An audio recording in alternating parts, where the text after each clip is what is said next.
നമസ്കാരം. ഇന്നത്തെ പ്രധാന വാർത്തകളുമായി ഷാജി കടക്കൽ. കോൺഗ്രസിന് മത സാമുദായിക സംഘടനകളോട് വിധേയത്വമെന്ന വിമർശനവുമായി യൂത്ത് കോൺഗ്രസ് രാഷ്ട്രീയ പ്രമേയം. മത സാമുദായിക സംഘടനകളോട് വിധേയത്വം പുലർത്തുന്ന കോൺഗ്രസിന്റെ സമീപനം അപകടകരമെന്നും ജവഹർലാൽ നെഹ്റുവിന്റെ ആശയങ്ങളിൽ ചേർന്ന നേതാക്കൾ വെള്ളം ചേർക്കുന്നുവെന്നും വിട്ടുവീഴ്ചയില്ലാത്ത മതേതരത്വമാണ് വേണ്ടതെന്നും സംസ്ഥാന പഠന ക്യാമ്പിലെ പ്രമേയത്തിൽ പറയുന്നു. മത സാമുദായിക സംഘടനകളോട് ബഹുമാനത്തിനപ്പുറം വിധേയത്തിന്റെ ആവശ്യമില്ലെന്നും വർഗീയതയെ നേരിടേണ്ടത് വർഗീയത കൊണ്ടല്ലെന്നും വിട്ടുവീഴ്ചയില്ലാത്ത മതേതരത്വമാണ് വേണ്ടതെന്നും യൂത്ത് കോൺഗ്രസ് രാഷ്ട്രീയ പ്രമേയത്തിൽ പറയുന്നുമുണ്ട്. തിരുവനന്തപുരം മെഡിക്കൽ കോളേജ് ആശുപത്രിയിലെ പ്രതിസന്ധിയെക്കുറിച്ചുള്ള പരാതിയിൽ ഉറച്ച് ഡോക്ടർ ഹാരിസ് ചാക്കൽ. പരാതിയിൽ അന്വേഷണം തുടങ്ങിയ വിദഗ്ധ സമിതി ഡോക്ടർ ഹാരിസ് അടക്കം എല്ലാ വകുപ്പ് മേധാവികളുടെയും മൊഴിയെടുത്തു. കഴിഞ്ഞ ഒരു വർഷത്തെ രേഖകൾ സംഘം ശേഖരിച്ചു. പ്രിൻസിപ്പൽ സൂപ്രണ്ട് എന്നിവരും സമിതിക്ക് മൊഴി നൽകി. ഡോക്ടർ ഹാരിസ് ചാക്കലിന്റെ തുറന്നു പറച്ചിൽ ആരോഗ്യവകുപ്പ് വൻ പ്രതിരോധത്തിലായോടെയാണ് അന്വേഷണ സമിതിയെ രൂപീകരിച്ചത്. സംസ്ഥാനത്തിന് നിയുക്ത പോലീസ് മേധാവിയായി റവാഡ ചന്ദ്രശേഖർ ഇന്ന് രാവിലെ ചുമതലയേൽക്കും. കേന്ദ്ര സർവീസിൽ നിന്ന് ഇന്നലെ അദ്ദേഹത്തിന് വിടുതൽ നൽകി. കേന്ദ്ര ആഭ്യന്തര വകുപ്പ് ഇത് സംബന്ധിച്ച ഉത്തരവിറക്കി. ഇന്ന് രാവിലെ 8 മണിക്കാണ് അദ്ദേഹം ചുമതല ഏൽക്കുന്നത്. ഇന്ന് കണ്ണൂരിൽ നടക്കുന്ന മുഖ്യമന്ത്രിയുടെ യോഗത്തിൽ അദ്ദേഹം പങ്കെടുക്കുമെന്നും അറിയിച്ചിട്ടുണ്ട്. വയനാട് മേപ്പാടി മുണ്ടക്കൈ ഉരുൾപൊട്ടൽ ദുരന്തബാധിതർക്കായി പ്രഖ്യാപിച്ച ഭവന നിർമ്മാണ പദ്ധതി നടന്നില്ലെന്ന് യൂത്ത് കോൺഗ്രസ് നേതൃത്വത്തിനെതിരെ വിമർശനമെന്ന് റിപ്പോർട്ടുകൾ. ആലപ്പുഴയിലെ സംസ്ഥാന പഠന ക്യാമ്പിലെ ചർച്ചയിലാണ് യൂത്ത് കോൺഗ്രസ് ഭവന നിർമ്മാണ പദ്ധതി പ്രഖ്യാപനത്തിൽ ഒതുങ്ങിയെന്ന വിമർശനം പ്രതിനിധികൾ ഉന്നയിച്ചത്. വയനാട്ടിൽ നിന്നുള്ള പ്രതിനിധികളാണ് വിമർശനം തുടങ്ങി വെച്ചത്. ഗവർണറുടെ സുരക്ഷയ്ക്കായി രാജ്ഭവൻ ആവശ്യപ്പെട്ട പോലീസ് ഉദ്യോഗസ്ഥരെ രാജ്ഭവൻ നിയോഗിച്ച നടപടി റദ്ദാക്കി. വിവിധ ഇടങ്ങളിലായി ജോലി ചെയ്യുന്നവരെ രാജ്ഭവനിലേക്ക് സ്ഥലം മാറ്റിക്കൊണ്ട് ഉത്തരവ് പുറപ്പെടുവിച്ച് മണിക്കൂറുകൾക്കുമാണ് റദ്ദാക്കിയത്. സ്ഥലമാറ്റം സർക്കാർ നിർദ്ദേശത്തെ തുടർന്ന് റദ്ദാക്കിയെന്നാണ് വിവരം. രാജ്ഭവന്റെ ആവശ്യപ്രകാരമാണ് DGP ഇവരെ ഗവർണറുടെ സുരക്ഷയ്ക്കായി നിയോഗിച്ച് ഉത്തരവ് പുറപ്പെടുവിച്ചത്. JSK എന്ന സിനിമയുടെ പേരുമാറ്റവുമായി ബന്ധപ്പെട്ട വിവാദങ്ങൾ വലിയ ചർച്ചയാകുന്നതിനിടെ സെൻസർ ബോർഡിനെ പരിഹസിച്ച വിദ്യാഭ്യാസ മന്ത്രി V. ശിവൻകുട്ടി. തന്റെ പേര് ശിവൻകുട്ടിയാണെന്നും സെൻസർ ബോർഡ് എങ്ങാനും ഈ വഴി വരുമോ എന്നുമാണ് പരിഹാസരൂപേണ മന്ത്രി സോഷ്യൽ മീഡിയയിൽ കുറിച്ചത്. സംസ്ഥാന അധ്യക്ഷൻ രാജീവ് ചന്ദ്രശേഖരനെതിരെ BJP കോർ കമ്മിറ്റി യോഗത്തിൽ മുരളീധര പക്ഷത്തിന്റെ രൂക്ഷ വിമർശനം. വികസനം മാത്രം പറഞ്ഞിരുന്നാൽ കേരളത്തിൽ വോട്ട് കിട്ടില്ലെന്നും കോർപ്പറേറ്റ് രാഷ്ട്രീയം നേട്ടമാകില്ലെന്നുമായിരുന്നു പ്രധാന വിമർശനങ്ങളിൽ ഒന്ന്. തൃശൂരിലെ നേതൃയോഗത്തിലേക്ക് തങ്ങളെ ക്ഷണിക്കാതിരുന്നതിലും V. മുരളീധരനും K. സുരേന്ദ്രനും വിമർശനം ഉന്നയിച്ചു. യോഗത്തിലെ വിമർശനം തള്ളാതെ ആയിരുന്നു വാർത്താ സമ്മേളനത്തിലെ K. സുരേന്ദ്രന്റെ പ്രതികരണം. സംസ്ഥാനത്ത് ജൂൺ മാസത്തെ റേഷൻ വിതരണം നാളെ വരെ നീട്ടിയതായി ഭക്ഷ്യവിതരണ വകുപ്പ് മന്ത്രി GR അനിൽ വ്യക്തമാക്കി. ജൂലൈ 3-ാം തീയതി മാസാന്ത്യ കണക്കെടുപ്പുമായി ബന്ധപ്പെട്ട റേഷൻ വ്യാപാരികൾക്ക് അവധിയായിരിക്കും. 4-ാം തീയതി മുതൽ ജൂലൈ മാസത്തെ റേഷൻ വിതരണം ആരംഭിക്കുകയും ചെയ്യും. മുൻ മുഖ്യമന്ത്രി VS അച്യുതാനന്ദന്റെ ആരോഗ്യനില അതീവ ഗുരുതരം. ആന്തരികാവയവങ്ങളുടെ പ്രവർത്തനം കാര്യക്ഷമമല്ലെന്നാണ് സർക്കാർ നിയോഗിച്ച തിരുവനന്തപുരം മെഡിക്കൽ കോളേജിലെ സംഘത്തിന്റെ വിലയിരുത്തൽ. VS മരുന്നുകളോട് പ്രതികരിക്കുന്നുണ്ട്. നിലവിൽ നൽകുന്ന ചികിത്സയും വെന്റിലേറ്റർ സപ്പോർട്ടും തുടരാനാണ് വിദഗ്ധ സംഘത്തിന്റെയും നിർദ്ദേശം. DGP നിയമന വിവാദത്തിൽ റവാഡ ചന്ദ്രശേഖരനെ പിന്തുണച്ച CPM നേതാവ് MV ജയരാജൻ. കൂത്തുപറമ്പ് വെടിവെപ്പിന്റെ പേരിൽ ഇപ്പോൾ മുതലക്കണ്ണീർ ഒഴുക്കുന്നത് ദുരുദ്ദേശപരമാണെന്നും വെടിവെപ്പിന് കാരണക്കാരൻ റവാഡ ചന്ദ്രശേഖരൻ അല്ലെന്നും അദ്ദേഹം പ്രതികരിച്ചു. അന്നത്തെ വെടിവെപ്പിന് ഉത്തരവാദി കമ്മീഷൻ ചൂണ്ടിക്കാണിച്ച DSP ഹക്കീം ബത്തേരിയും ഡെപ്യൂട്ടി കളക്ടറുമാണെന്നും അദ്ദേഹം പറഞ്ഞു. SFIയുടെ ദേശീയ സമ്മേളനത്തിന്റെ ഭാഗമായുള്ള റാലിയിൽ പങ്കെടുക്കാൻ സർക്കാർ സ്കൂളിലേക്ക് വിദ്യാർത്ഥികൾക്ക് അവധി നൽകിയെന്ന റിപ്പോർട്ടുകൾ. Kozhikode medical college campus high school വിദ്യാർത്ഥികൾക്കാണ് പ്രധാന അധ്യാപകൻ അവധി നൽകിയത്. SFIയുടെ ആവശ്യം അനുവദിക്കാതെ തനിക്ക് മുന്നിൽ മറ്റു വഴികളിലായിരുന്നുവെന്ന് പ്രധാന അധ്യാപകൻ വെളിപ്പെടുത്തി. വാർത്ത പുറത്തു വന്നതിന് പിന്നാലെ ജില്ലാ വിദ്യാഭ്യാസ വകുപ്പ് ഡയറക്ടർ DOയോട് റിപ്പോർട്ട് തേടി.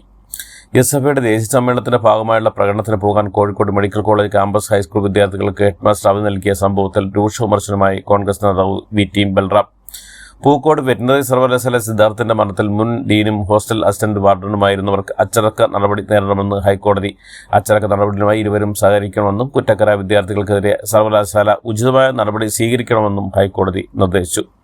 ചാലക്കുടിയിലെ ബ്യൂട്ടി പാർലർ ഉടമ ഷീല സണ്ണിയെ വ്യാജലഹരി കേസിൽ കുടുക്കിയ സംഭവത്തിൽ പ്രതികളെ ഒരുമിച്ചിരുത്തി ചോദ്യം ചെയ്യും. പ്രതികളായ ലിബിയ ജോസിനെയും നാരായണദാസിനെയും ചോദ്യം ചെയ്യാൻ ഒരുമിച്ച് വിട്ടുകൊടുക്കാൻ ഹൈക്കോടതി ഉത്തരവ്.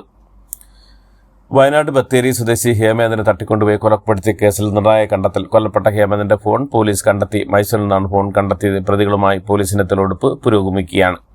തൃശൂർ പുതുക്കോട് നവജാത ശിശുക്കളെ അമ്മ കൊന്നു കുഴിച്ചുകൂടിയ മുഴുവൻ സംഭവം. രണ്ടാമത്തെ കുഞ്ഞിന്റെ ശരീരാവശിഷ്ടങ്ങളും കണ്ടെത്തി. ഫവിന്റെ വീടിന്റെ പരിസരത്തു നിന്നുമാണ് കുട്ടിയുടെ അവശിഷ്ടങ്ങൾ കണ്ടെത്തിയത്. പരിശോധന പൂർത്തിയായതും പോലീസ് അറിയിച്ചു. കൊല്ലം കടയ്ക്കലിൽ കുമ്മിളിൽ പഴകിയ കോഴി ഇറച്ചി പിടികൂടി. ഹോട്ടലുകൾ അടക്കം വിൽപ്പനയ്ക്ക് എത്തിച്ച ഇറച്ചിയാണ് നാട്ടുകാർ പിടികൂടിയത്. തിരുവനന്തപുരം തിരുവല്ലം സ്വദേശി സുരേഷ് കുമാറാണ് ഓട്ടോറിക്ഷയിൽ കോഴിയിറച്ചി എത്തിച്ചത്. പോലീസും ആരോഗ്യ വിഭാഗം ഉദ്യോഗസ്ഥരും ചേർന്ന് കോഴിയിറച്ചി കുഴിച്ചുമൂടി നശിപ്പിച്ചു. തായ്ലൻഡിൽ നിന്ന് വന്യജീവികളെ അനധികൃതമായി കടത്തിക്കൊണ്ടുവന്ന പത്തനംതിട്ട സ്വദേശികളായ ജോബ്സൺ, ജോയി, ഭാര്യ ആര്യമോൾ എന്നിവരെ നെടുമ്പാശ്ശേരി വിമാനത്താവള കസ്റ്റംസ് പിടികൂടി. ഒരു മക്കാവ് തത്ത, 3 മർമോ കുരങ്ങുകൾ, 2 ടാമറൻ കുരങ്ങുകൾ എന്നിവയാണ് കണ്ടെടുത്ത്. ഇവയ്ക്ക് വിപണിയിൽ ലക്ഷക്കണക്കിന് രൂപ വില വരും. പ്രത്യേക പെട്ടിയിലാക്കിയാണ് ഇവയെ എത്തിച്ച് ഇരുവരും കാരിയർമാരാണെന്നാണ് കസ്റ്റംസ് നിഗമനം. പിടിയിലായവരെയും ഇവർ കൊണ്ടുവന്ന ജീവികളെയും വനം വകുപ്പിന് കൈമാറി. KSRTC ബസ്സിടിച്ച് ഇരുചക്രവാഹന യാത്രക്കാരായ കൊല്ലം പരവൂർ സ്വദേശികൾ മരിച്ചു. ശ്യാം, ഭാര്യ ഷീന എന്നിവരാണ് മരിച്ചത്. ദേശീയപാതയിൽ കല്ലമ്പലത്തിന് സമീപമായിരുന്നു അപകടം നടന്നത്. മുന്നിൽ പോയ വാഹനത്തെ മറികടക്കാൻ ശ്രമിക്കുന്നതിനിടെ എതിരെത്തിയ ബസ് ഇടിക്കുകയായിരുന്നു. സൗദി ജയിലിൽ മോചനം കാത്തു കഴിയുന്ന കോടാമ്പുഴ സ്വദേശി അബ്ദുൽ റഹീമിന്റെ കേസിൽ റിയാദ് ക്രിമിനൽ കോടതിയിൽ പ്രോസിക്യൂഷന്റെ അപ്രതീക്ഷിത അപ്പീൽ. പ്രോസിക്യൂഷന്റെ ആവശ്യം എന്താണെന്ന് വ്യക്തമല്ല. സൗദി ബാലൻ കൊല്ലപ്പെട്ട സംഭവത്തിൽ 20 വർഷം തടവ് ശിക്ഷയിലാണ് അബ്ദുൽ റഹ്മാൻ. ഇപ്പോൾ അതിൽ 19 കൊല്ലവും പൂർത്തിയായി. ഭിന്നശേഷിക്കാരനായ ബാലൻ കൊല്ലപ്പെട്ട കേസാണെങ്കിൽ ശിക്ഷ വർദ്ധിപ്പിക്കാൻ പ്രോസിക്യൂഷൻ ആവശ്യപ്പെടുമോ എന്നതാണ് സംശയം. എന്നാൽ പ്രോസിക്യൂഷന്റെ സ്വാഭാവിക നടപടി ക്രമാത്രമാണെന്ന് അടുത്ത സിറ്റിംഗിൽ റഹീമിന് അനുകൂലമായ തീരുമാനമുണ്ടാകുമെന്നും പ്രതീക്ഷിക്കുന്നതെന്നും റിയാദ് നിയമസഹായ സമിതി അറിയിച്ചു. മണിപ്പൂരിലെ ചുരാചന്ദിൽ ഇരുഭാഗം തമ്മിലുള്ള ഏറ്റുമുട്ടലിൽ 4 പേർ കൊല്ലപ്പെട്ടു. കുക്കി സായുധ ഗ്രൂപ്പുകൾ തമ്മിലുള്ള കുടിപ്പകയാണ് ആക്രമണത്തിന് പിന്നിലെന്ന് കരുതുന്നു. കൊൽക്കത്തയിൽ നിയമവിദ്യാർത്ഥിനി കൂട്ടബലാത്സംഗത്തിനിരയായ സംഭവത്തിൽ പുതിയ വെളിപ്പെടുത്തലുമായി പോലീസ്. കേസിലെ 4 പ്രതികൾ 3 പേർ കൃത്യം നേരത്തെ ആസൂത്രണം ചെയ്തതായാണ് ഇന്നലെ പോലീസ് വെളിപ്പെടുത്തിയിരിക്കുന്നത്. ഇന്ത്യയ്ക്ക് മതേതര രാജ്യമായി നിലനിൽക്കാനാകില്ലെന്നും BJP നേതാവും MP-യുമായ സുധാൻഷു ത്രിവേദി. ദേശീയ ചിഹ്നത്തിലെ അശോകചക്രൻ ഹിന്ദു ചിഹ്നമാണെന്നും മറക്കരുതെന്നും അദ്ദേഹം പറഞ്ഞു. ഭരണഘടനയിൽ തൊട്ടാൽ പല്ലും നഖവും ഉപയോഗിച്ച് ചേർക്കുമെന്ന് കോൺഗ്രസ് അധ്യക്ഷൻ മല്ലികാർജ്ജുൻ ഖാർഗെ. രാജസ്ഥാനിലെ ജയിൽ സമീറിന് സമീപം ഇന്ത്യ-പാകിസ്ഥാൻ അതിർത്തിയിൽ പ്രായപൂർത്തിയാകാത്ത ആൺകുട്ടിയെയും പെൺകുട്ടിയുടെയും മൃതദേഹം കണ്ടെത്തി. പ്രധാനമന്ത്രി നരേന്ദ്രമോദിയുടെ വിദേശ സന്ദർശനം നാളെ മുതൽ ജൂലൈ 2, 3, 4 തീയതികളിലായി ഖാനയിലാണ് ആദ്യ സന്ദർശനം. പിന്നീട് ട്രിനിഡാഡ് ആൻഡ് ടൊബാഗോയിൽ മോദി എത്തും. തുടർന്ന് 6, 7 തീയതികളിൽ ബ്രസീൽ റിയോയിൽ നടക്കുന്ന ബ്രിക്സ് ഉച്ചകോടിയിൽ പങ്കെടുക്കും. രാജ്യത്തെ റെയിൽവേ ടിക്കറ്റ് നിരക്ക് വർധന ഇന്നു മുതൽ പ്രാബല്യത്തിൽ വരും. റെയിൽവേ ബോർഡ് നിരക്ക് വർധന പട്ടിക പുറത്തിറക്കി. AC കോച്ചുകളിൽ കിലോമീറ്റർ 2 പൈസ വർദ്ധിപ്പിക്കും. എക്സ്പ്രസ് മെയിൽ ട്രെയിനുകളിൽ സെക്കൻഡ് ക്ലാസ് ടിക്കറ്റുകൾക്ക് 1 പൈസ വീതവും വർദ്ധിക്കും. നേരത്തെ ബുക്ക് ചെയ്ത ടിക്കറ്റുകൾക്ക് നിരക്ക് വർധനവ് ബാധകമല്ല. കർണാടക സർക്കാർ മുഖ്യമന്ത്രി മാറ്റത്തിന് സാധ്യതയുണ്ടെന്ന് കോൺഗ്രസ് അധ്യക്ഷൻ മല്ലികാർജ്ജുൻ ഖാർഗെ സൂചന നൽകി. ഇതോടുകൂടി ഇന്നത്തെ വാർത്തകൾ അവസാനിക്കുന്നു. എല്ലാവർക്കും നന്ദി, നമസ്കാരം.